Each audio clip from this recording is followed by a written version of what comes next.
नमस्ते। हम अनीता तिवारी भोरे गोपालगंज बिहार से हम दिल्ली में रहिले।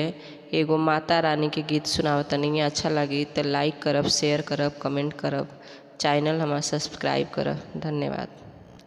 अमृत के बरसे बदरिया, अम्बे माँ की दुअरिया। अमृत के बरसे बदरिया, अम्बे माँ की दुअरिया। अछत चंदन रोड़ी चढ़ेला, अछत चंदन रोड़ी चढ़ेला। घीव के जले दियरिया, अम्बे माँ की दुअरिया। अमृत के बरसे बदरिया, अम्बे माँ की दुअरिया। ब्रह्मा विष्णु भोला नाचे, ब्रह्मा विष्णु भोला नाचे। मोहन बजावे बसुड़िया, अम्बे माँ की दुअरिया। मोहन बजावे बसुड़िया, अम्बे माँ की दुअरिया।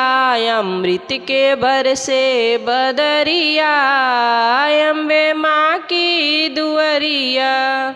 माथे मुकुट गले हरवा शोभे, माथे मुकुट गले हरवा शोभे।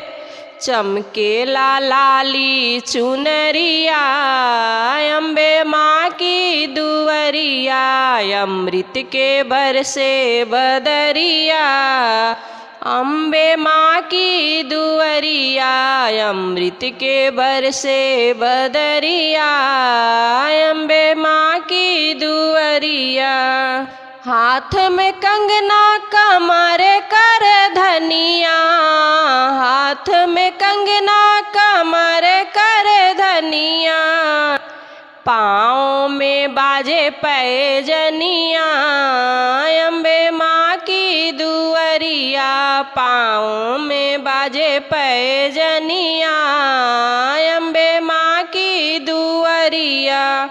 अमृत के बरसे बदरिया, अम्बे माँ की दुअरिया। अमृत के बरसे बदरिया, अम्बे माँ की दुअरिया। मोर पपीहा बहादुर बोले, मोर पपीहा बहादुर बोले। कुह के ले काली कोयलिया, अम्बे माँ की दुअरिया। कुह के ले काली कोयलिया, अम्बे माँ की दुअरिया। अमृत के बरसे बदरिया, अम्बे माँ की दुअरिया। अमृत के बरसे बदरिया, अम्बे माँ की दुअरिया। गाना अच्छा लगी तो प्लीज़ हमारा चैनल सब्सक्राइब करब। धन्यवाद।